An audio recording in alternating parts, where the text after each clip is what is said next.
Уральские авиалинии получили разрешение выполнять регулярные рейсы из Таджикистана в 7 городов России: Москву, Санкт-Петербург, Новосибирск, Самару, Екатеринбург, Казань и Уфу. Как сообщили в одной из авиакасс, билеты на рейсы уральских авиалиний появились в системе продаж накануне, 5 апреля. 5 апреля в системе появились билеты на рейсы уральских авиалиний в 7 городов России.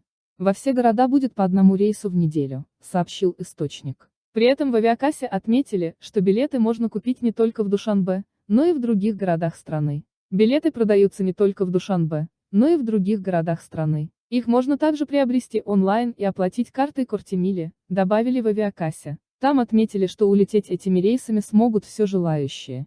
Иметь российское гражданство и основание не обязательно, но вот купить билеты смогут не все желающие, цены на них очень высокие.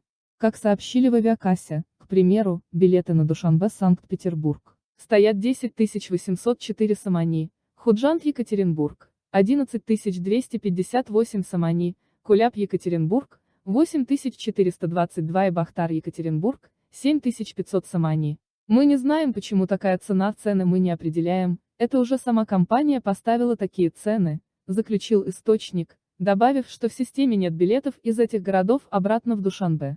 На момент публикации нам не удалось связаться с представителем авиакомпании «Уральские авиалинии».